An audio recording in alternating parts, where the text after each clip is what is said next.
Welcome to the Alcohol Free Life podcast, brought to you by thesoberclub.com. I'm Janey Grace. This is for you if you've quit the booze or you'd like to, or maybe you're just sober curious. I'll bring you tips and motivation without any judgment, and there'll be inspiration from experts, quit-lit authors, and sober heroes.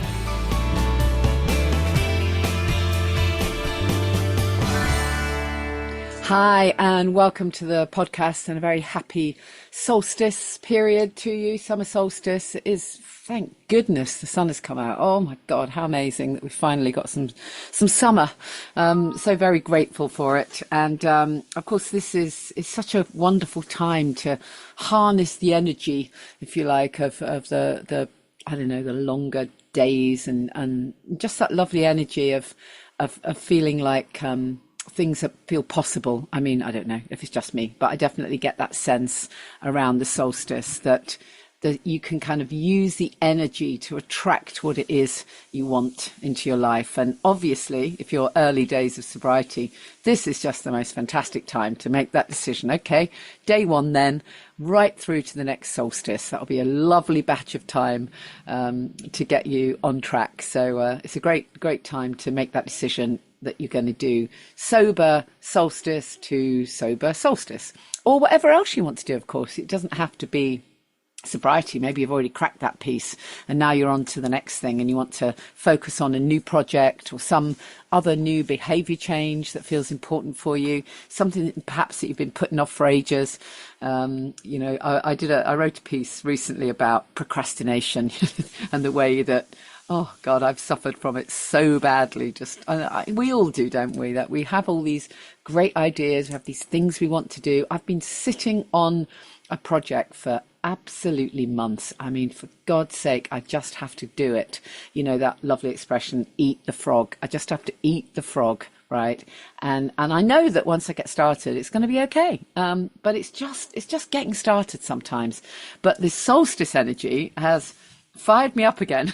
So hopefully by this time next week, I'll be telling you all about it. You never know. I'll have actually got it rocking. Here's hoping anyway. I do have a few things on the go though. It's not that I've been kind of sitting about. I've got a lot going on. As some of you know, I've got a book coming out in October. It's a memoir. I was asked by a publisher to write it. And at first I thought, I don't know if I want to do that because although, I've had a fascinating career and worked with some amazing artists, obviously George Michael, I did all the Wham tours and lots of other famous artists. And obviously I've done all my years in radio. So, there's all this interesting stuff. But I just thought, I said to the publisher, I'm not going to be dishing any dirt. I'm not going to be writing nasty stuff and salacious gossip that's going to, make the headlines, and horrible sort of controversial stuff. But the publisher said, that's fine, just write the truth. So I thought, okay. And actually it's, though I say so myself, it's quite fun. There's some fun stuff in there. It's been great fun reminiscing and remembering, some of the stuff over the last God knows how many years. And also digging out some pictures. Oh my goodness, I've had such fun digging out the pics from the attic. I mean, of course, I always knew about the kind of promotional pics that I've had done over the years, but I'd literally forgotten some of the snaps. And of course, back in the day, we didn't have smartphones, did we? So you actually had to physically carry a camera. Remember those days, anybody? And go to the chemist or wherever to get them developed. And mostly they were terrible quality. But I've got some fantastic ones. So I was just so thrilled to find a whole album of these great pics. So anyway, you're probably thinking, what's that got to do with anything to do with this podcast? Only in the sense that the book is out in October, although you can pre-order it on Amazon or wherever. It's called From Wham to Woo, A Life on the Mic. And because I'm going to be doing a whole bunch of bookshops around the UK, end of October, first couple of weeks of November, I thought it'd be a great opportunity as well to have some Sober Club meetups or some Alcohol Free Life podcast meetups. So I'm really looking forward to doing a proper kind of UK tour, which I haven't done in absolutely ages. Basically means I'll be getting out the southeast and doing some other stuff. So I've got a bunch of dates booked. I'm definitely going to Oxford. I'm going to be at the Wantage Literary Festival. I'm going to be doing Letchworth. That's not far from home, is it? There's a great independent bookshop there. I think there's something in Cambridgeshire. There's Spalding in Lincolnshire. These are just off the top of my head. Waterstones in Birmingham. Let me see. Oh, Manchester. I'm doing the Louder Than Words Festival in Manchester. It'd be fantastic to meet some people at that one. That's going to be a great event. And a whole bunch of others. I think Swansea's on the list as well. So anyways, all I'm getting to is I'm going to put some events in place. I really hope you'll either come along to the book event or the book signing, or just meet me somewhere else. And, the aim is that I'll get to meet loads of podcast listeners. So kind of kill two birds with one stone. It'd be great. It'd be great fun. So I'm really looking forward to that. What else do I need to tell you about? Our next event, our next live podcast event is Tuesday, the 2nd of July. And we do still have a few tickets left. So they will sell out. So if one's got your name on it, then please come. It's usually a lovely event. We're at Club Soda in Covent Garden, and my special guest is Clare Pooley.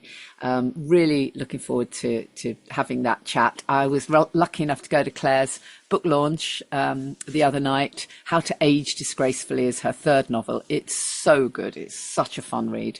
So of course we're going to be talking about that. And Claire's journey, Claire's journey to sobriety, and how really it's because of that she became a writer. The Sober Diaries was such a monumental book, and it it was the book that changed my life. So I'll forever be grateful to Claire. So that was a really, really lovely evening. And then on Sunday, 21st of July, we've got another Family Constellations in Hertfordshire. I know it's holidays and, it might be tricky for some people, but if you can make it, it's really special. It's really worth doing. Have a look at some of the testimonials for Constellations. Sunday, 21st of July in Hertfordshire. So just drop me a message if you want any more info on these events, and you can just go to thesoberclub.com and /events, and you'll find all the information there. And for the book dates, I'm going to have those up to book tickets on genuinelygrace.com on my other website, but they're not there yet because, kind of early days. I didn't realise how far ahead they book, to be honest. But anyways, look forward to seeing you on some of those. I'm hoping that literally by the end of this year, I'm going to be able to say I've met so many more podcast listeners, which would be fantastic.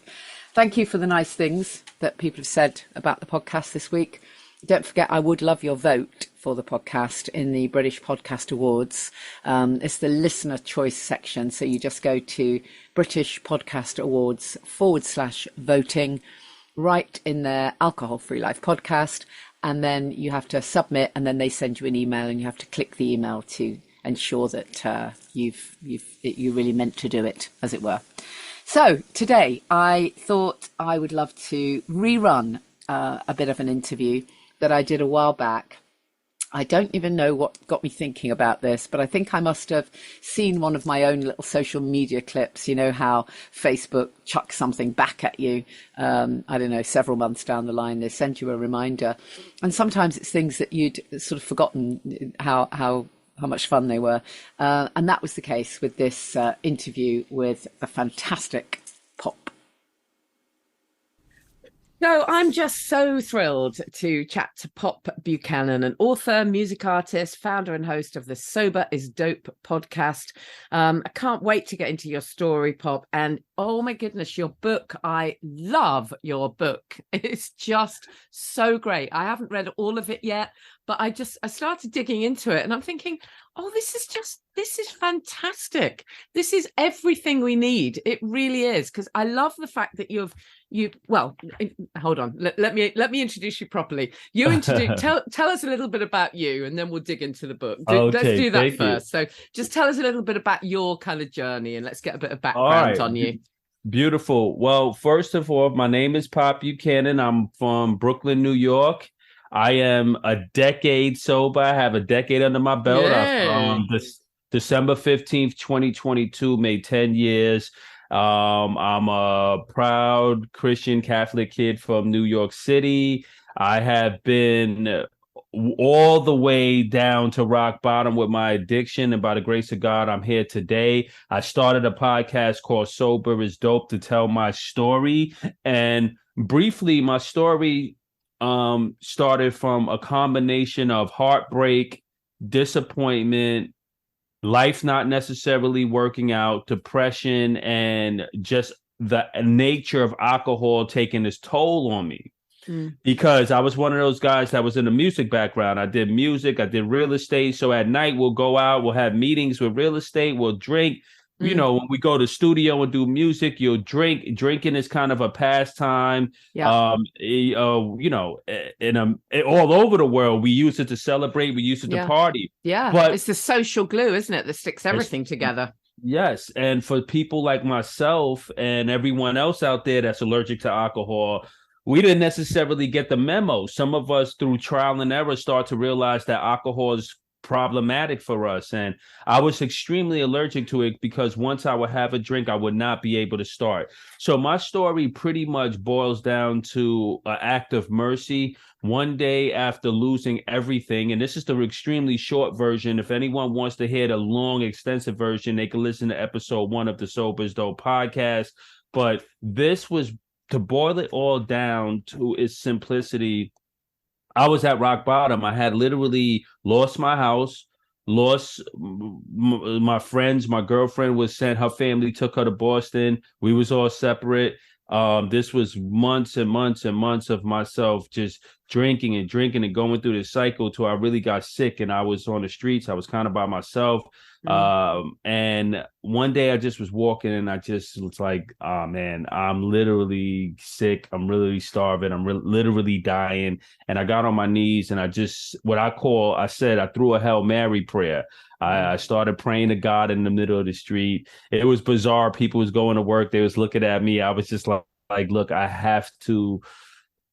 This is the only chance I feel like I'm going to be able to save my life. I was dying. I knew I was sick. Were you already a Christian, Pop, at that point? Yes, I was born. Yeah, absolutely. I was born Catholic. I was altar boy. My brother's a Roman Catholic priest. I went to Catholic school. I went to Bishop Loughlin High School. That's the same Catholic high school that a lot of popular people went to. Mayor Giuliani went there and a few other people. So yes, I was always like that. But what I try to explain people and when I was writing the book, sometimes that's not enough if you're stuck in the darkness. No, absolutely. But it's enough to get you out the darkness, right? Yeah, absolutely. So sometimes I think people don't understand how serious good and evil and good and darkness can be. Like, addiction really could drag someone to a really low place where it's really damaging. And for me, it was really scary. It was a darkness that I didn't feel comfortable with. I knew it wasn't a holiness to it.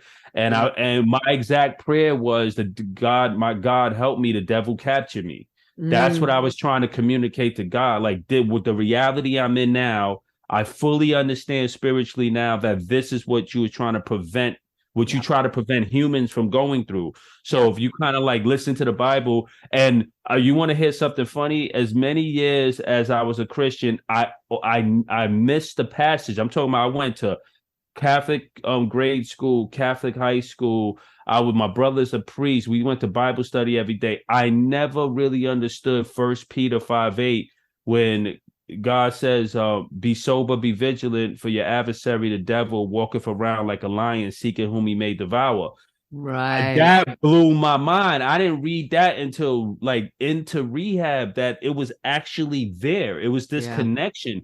God already said it. God already tried to protect us from addiction. Yeah, there's absolutely no doubt about it that alcohol lowers your vibration. It literally is in that other realm, and it's great that you're talking about this, because not enough people talk about it, and it's so important, isn't it, to actually recognize this is the devil's own work. It really is. It really is. Right. Carry on anyway. No, like my friend says it's like a spiritual malady. So it's kind of like this thing with addiction where you have to really fight. And that's what I was doing when I got on my knees that day and I said that prayer. And this is the thing I always tell people. It was in Alcoholics Anonymous, they have this term called the vital spiritual experience, right? And that always stuck out to me because that's what I had. I had a vital spiritual experience when I got on my knees and I was praying to God. I actually heard a voice that I identified as God that gave me instructions to calm down, get up, and reassure me that my prayer was answered, and then instructed me to get on the train, go to this hospital, and stay there. And I felt hope once, so let me give you some context. Because I was so spiritual my whole life, and I was in this dark place, this sunken place on this floor in the middle of the street praying, I literally was trying to see if I still had some connection with God, if I still had that spark in me. It was like me saying, God, all my life I prayed to you, all my life I believe you. My dad died when I was young. I'm lost all of this. I lost everything. Are you still there? Can you help me? I'm in trouble. This is like everything I learned in my life was designed to come to you in a time of need. That was my ultimate time of need. It was like the ultimate darkness. I needed it. Help me. Yeah, if you're really there, help me. And then I heard this, and I heard this voice, and I got up and I followed that. I did everything. I went to the hospital. I stayed there until they admitted me. That's a long story, but to shorten it, I stayed in this detox place in this hospital for the whole day, and they was trying to verify me for insurance. And at the end of the day, the nurse said, we might have to let you go because we can't get you verified for insurance. And I lost my mind. I started crying. I said, I don't want to die. If you send me back in the streets, I have nowhere to go. I really want to get help. So they brought a director of the hospital down, and he came to me and said, kid, if I help you, you're going to promise me to do the right thing. And I said, I promise you, I'm a good guy. I graduated from college. I have a beautiful family. I'm just stuck with this addiction. I just want to get help. I promise I'm not going to waste your time. And I know what he meant because I wasted people's time before. So he let me into that detox that day. And that was the beginning of the Sober is Dope story and my story. And 10 years later, I'm here still keeping that promise. And I devoted my life to telling my story because I wanted other people to understand if I could get out of it, I know they can. And it was just like, I feel it's important for someone that may be in that darkness, because I was really in a dark place. It's hard to really explain, but I never want to go back there.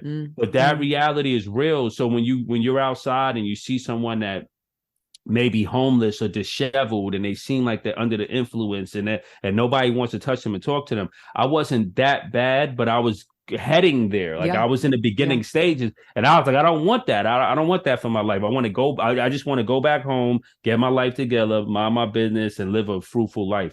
And that's my story. So now I'm doing the Sober is Dope podcast. I started that 5 years ago to share my story. So the first half of my decade of sobriety, I was recovering anonymously. I was just going to AA. I would mind my business. I lived a totally normal life. My family and I celebrate my little 1 year, 2 year, 3 year, 4 year. But around the 5th year, I started saying to myself, I'm seeing all these people sick. I'm seeing people, this alcohol thing is a problem, right? And I said, well, maybe if I tell my story, it'll help. And that's what prompted the Sober is Dope podcast. Yeah, I love it. Fantastic. Right. And I love the in the book you say, my life is one big miracle. I'm a walking testimony of redemption, forgiveness, and second chances. Isn't that great? Literally, I have people in my sober club community say to me, I feel like I've been given a second chance at life. That's how cool it is, isn't it? Amazing. And I love the fact that you're 10 years sober. It's still so exciting, isn't it? Every day. I sometimes say, we need a new phrase. That really naff phrase, the gift that keeps on giving, like a really cheesy phrase. We need a new one because actually the sentiment is true, but we need a slightly better phrase for it. Right. Sober is Dope. That'll do. That's a fantastic name. So tell us about the book, because what I really loved about it is I like the fact that you've there's a bunch of really in-depth kind of research and stuff in there. You've got stuff around neuroscience. You talk about affirmations, but then you give us a bit of a history on what this actually is. Right. So you obviously put a lot of thought into how do I really share what works and help people to understand the kind of science behind it too. Absolutely. So when I decided to design the book and put it together, I said, well, I have a lot of books in me, first of all. So the first book was less about Pop Buchanan and more about my process and the tools that I use, but most importantly about God, mindset, and the way we look at ourselves in addiction, right? I wrote that book for someone that was still in that darkness, or someone that's in recovery, that's struggling, or someone that just needs a little bit of guidance, because I wanted something that you could pick up and open it at any point and have something that you could use, right? But I wanted to address this vital spiritual experience and God in the beginning, because, and this was controversial because, I was talking to my brother who's the priest, and he edited the book with me. The prayers blessed it. That's another thing people don't know. The prayers are actually blessed by a retired Roman Catholic priest and an acting reverend. One a scholar is my brother. He's amazing. Reverend Caleb Buchanan. He's a world scholar, the amazing individual. And he sat there and went through it all with me. He said, "You know what, Joe? I understand that some people might feel off. It might be off-putting for some, but." I said to him, and I say to everyone, I can't hide God in my recovery, and I won't. Because left to my own devices, I tried AA prior, but without me breaking down and giving my life back to God, it wasn't wholeheartedly working. I tried detox and rehab, but it had to be some spiritual transformation in me. So when I designed a book, I really wanted to do it from a place of less ego and more practical and application. I wanted people to be able to actually pick it up and say, I have a prayer here, a mental health prayer I could read. I have prayers that address hard drugs. I have a 15-day plan. If I read these prayers twice a day, that could take me to 30 days. Then I have affirmations for my life, building your life from, like, for example, building your life back up from rock bottom could be difficult. So I wanted to talk about finances and give people tools and affirmations that can help them really think about abundance and think about themselves differently. And also taking the negative damage and all of the negative guilt and shame that we acquire through our addiction and giving people tools to transform that, how they think about themselves, how they look at themselves, how they speak to themselves. Yeah. And I wanted to also explain some of the science, like, for example, the telomere effect, how we can actually change behaviors and patterns in our life that can actually give us more longevity. Yeah. We can actually be younger. We don't just feel younger, we get younger. Right. We get younger. Like, I have a picture. That's my line. Right. It's the best anti-aging secret ever. Ever, right? I have a picture from about 8 months ago before I really got really serious about, like, I just turned 43. So I said to myself, okay, I can't really party and have fun the way I used to like with food. And I have to really take everything seriously. But what comes with that is an actual radical transformation of how you look and feel. And I just went to a class reunion, and all my friends, we're all in the same. They was like, "What are you doing? You look so good." I was like, "What are you on, man? What are you on? What are you doing?" I said, "Well, I'm not drinking. I stopped smoking, and I eat healthy, and I try to live a better life." And that's what I wanted to explain through the book. I wanted people to say, I could do what Pop is doing, but he's showing me his protocol and his formula.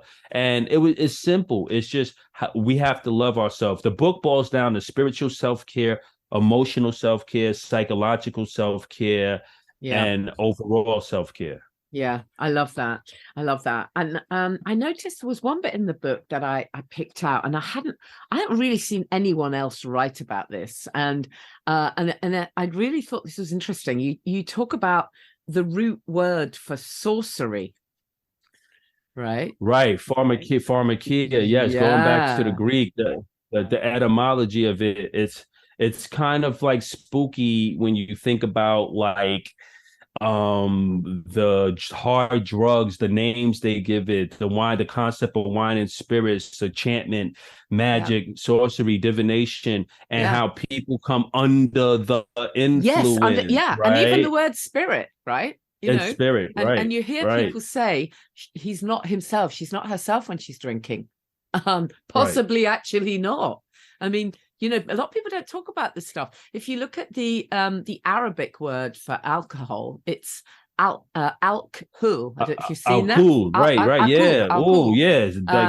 Which means something like flesh-eating spirit or something beautiful like that. Right? Yeah, right. It's spooky.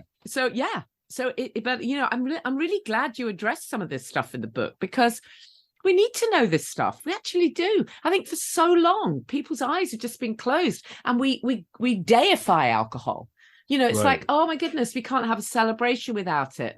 And one of the things that frustrates me hugely is the sense that when people stop drinking, you know, when you stop smoking, everyone goes, yay, well done you. But you stop drinking and people, oh dear, poor you know, what a shame. You can't have one. What a shame. Right. No, actually, we're the lucky ones, Yeah, right? we're lucky. Because Absolutely. we've seen the light and we can see the emperor's not wearing any clothes, right? So I Right. think it is good to be reminded of this stuff. I love the fact that you've put it in the book. One of the most fantastic things about this book, your top 100 tools for healing and recovery. Right. How cool is that? I love it.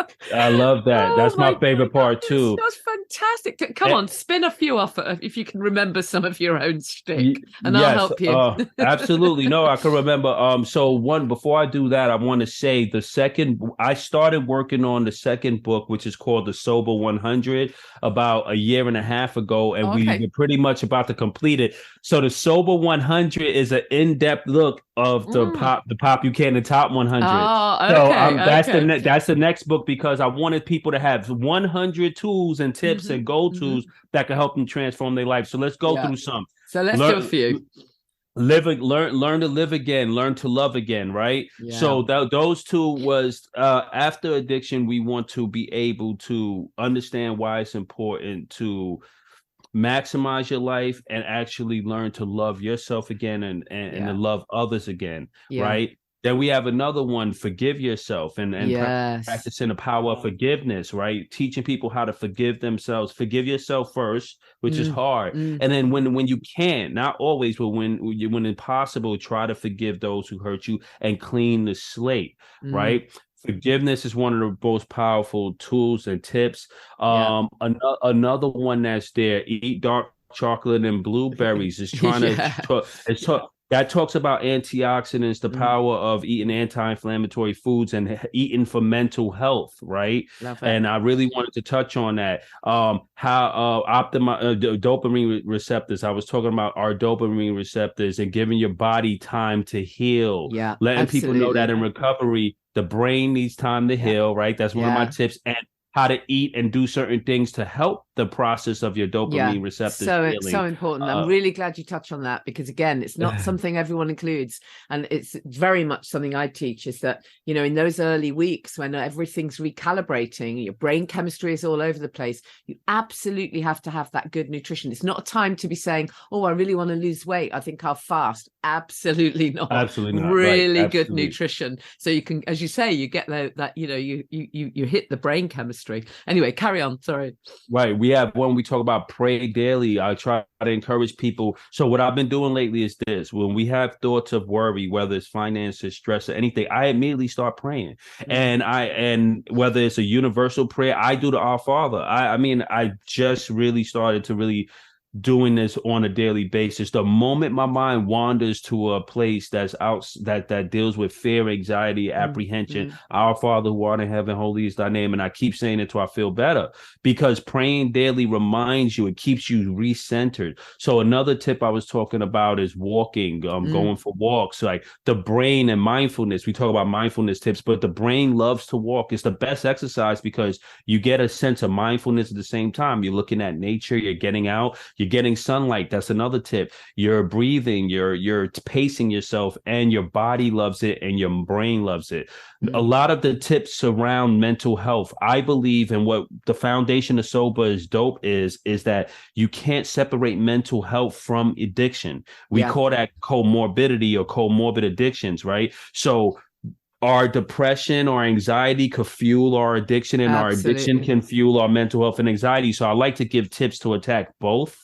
And that's really important. So that's some of the tips. There's so many more. Love it. Yeah, there are so many more. I love the fact that you include in there practicing gratitude, one of the most important things. You know, when everything else goes bad, when you feel like there's nothing left for you, just be grateful, right? Just because be we've grateful. always got something to be grateful for, Right, right. Yeah, I love that. There's so many great ones, and it's so inspiring reading this stuff. I really love the book. I can't recommend it enough. It's honestly one of the most exciting books I've read in absolutely ages. And I've read Thank you so much. books, and of course I wrote my own. But I absolutely love this. Right. It's great. It's great. Pop, what else is going on for you right now? Obviously, you've got the books. What's going on musically? Are you doing anything with music? Yes. So we just dropped in September the Sober is Dope album. It was the first album that I did where it was podcast style. It's on Spotify, Apple Music. I'll send you a link. So the Sober is Dope album, I actually start off talking about my father. It takes you from how I lost my dad, my whole journey coming to age through addiction and actually recovery. But it's just a fun hip hop lyrical album. The reason why I started doing music again was because that's one of the things that I loved, and addiction took it away from me. Right. I was dreaming. I couldn't even, I always tell people part of our recovery and part of the theme of Sober is Dope is creativity. Always be creating. The concept behind that is God is the creator. So we should be in the image and likeness of God and also create. That's why he made us. We get to create other humans. We get to create art or anything we want. So that's what the music is about. So the music is really a part of me. I have a distribution with Sony. I'm really out here and I'm fulfilling my dream because I was doing music. My whole family does music, but we were doing it since 20 years now.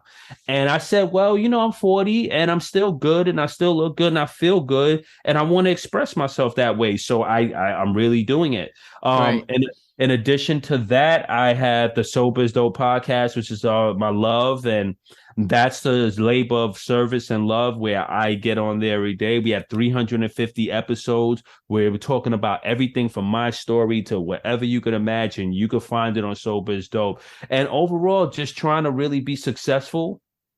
I believe that in recovery, we can be abundant. So what I talk about is financial abundance. I want us all to follow our dreams, become rich, be sober, and use our recovery as a superpower. A lot of people sometimes talk about sobriety and stuff like, like it's this like weird thing. And I'm like, no, it's a superpower. No, exactly. That's why we started Sober is Dope. It's like, perk up. Come on, man. Like, let's show the world why we're doing this, right? Let's not be so sad about it. Yeah, I love it. Right. Oh, fantastic. Pop, we'll definitely have to get you back on the podcast. I'd love to have another chat. We'll come back again and we'll talk a bit more in depth about these 100 tips. We'll pick a few more out, right? It'll be really cool. And I'll put all the links in the show notes. So send me the links to the music as well. And we'll put the link to the book and everything else. So really fantastic to chat to you. Absolutely love everything that you're doing. Thank you. Thank you so much. I appreciate it. God bless you. And thank you so much. And have a beautiful day. Thanks for having me. Thank you. Great to hear that again. I hope if you had already heard it the first time, you got something new second time around. I often find that myself if I go back and listen to interviews, even ones I've done myself, I go back and listen to them and I kind of hear something different that time. It's great to be reminded. So a reminder of the dates: Tuesday 2nd of July in London, Sunday 21st of July, Family Constellations. As you know, I've got a sober coach training course in October. I think there might be one space left, and then we're booking for our January cohort. So I appreciate that's not for everyone, but if it is for you, then drop me a message and you know where to find me. I'm very easy to find on social media at Janey Lee Grace. Please follow me. And as you probably know, I've got a Substack where I'm writing some blogs and articles, and it'd be great if you wanted to subscribe on Substack as well. And just a reminder, there'll be people who are listening to this podcast for the first time, and you might be very early on in your journey. You might be just thinking, I don't know what any of this is about. I don't know if I can do it. I don't know what my life will be like without alcohol. I don't know if I'm going to be the same person, and on and on. It's really unsettling to start with. There's no denying. It's very unsettling when you've been a certain way for so many years. You're having to learn a whole new sort of step into a whole new identity, and it's a thing for sure. So you need support on that journey. That's the bottom line. So get the connections that you need. The connection is so important. Of course, I'd love you to join the Sober Club. We've got such amazing resources there. We've got exclusive interviews. We've got an online course. We've got an amazing non-judgmental support group. We do regular Zoom meetups. There's just so much in there that a wealth of stuff for everybody, whether you're day one or year 13 or whatever it is. But if that doesn't work for you, then, join something else. It doesn't really matter what it is. It matters that you feel connected and you feel as though you're being held accountable. And if that's not possible for you, then at least tell someone that you're doing this. You can tell me. You're very welcome to tell me. I'll hold that vision for you. But not just necessarily your friends and family. They might mean well, but, they haven't been there, done it, got the T-shirt. You want somebody who is really excited for you that you're doing this. So you're very welcome to share it with me. I'll reply to as many messages as I possibly can. I do offer one-to-one coaching if that's of interest, but get some connection. That really, really is my top tip. And now the sun has come out. Don't know how long it's here for, but now we have got some sunshine in the UK. Don't let that be the thing, right? It so often is that, the trigger of the sunshine. So what, right? So what? It doesn't matter. It's not that the alcohol is going to make you have a nicer time. If anything, it will make you have a worse time. It's just those associations that we've got to, change those neural pathways, haven't we? And we've got to recognize that, yes, of course, as adults, we like to seek pleasure. Yeah, of course we do. We want something nice in a nice glass. But, here comes the mantra, keep the ritual, change the ingredients. Yes, absolutely sit in the sunshine with a lovely glass of something at the end of a day. Why not? But make sure it's a glass of something alcohol-free because, why would you want to poison yourself, right? Seems easy for me to say now. Trust me, 7 years ago, I wouldn't have said that. I couldn't have imagined an evening in the summer without alcohol. But now, seriously, it would not matter how much you offered me. I wouldn't even take a sip. Why would I? Just why would I want that poison? So we'll help you get to that place if it's early days for you. Really, we will. It really is all about that, focusing on everything you're gaining, and putting those various tools in place so that it all feels a little bit easier for you. So anyways, there you go. Join us in the Sober Club, thesoberclub.com. Check out those events. You can always drop me a message if you're struggling, if you're starting out, just pop a message over to me and I'll reply if I possibly can. But above all, get yourself connected. In the words of Johann Hari, connection is the opposite of addiction. It really is. I'll see you next time. Thank you for listening to the Alcohol Free Life podcast brought to you by the Sober Club. Please rate and review. And if you want support, accountability and inspiration, and you want to live your best life without the booze, check out thesoberclub.com.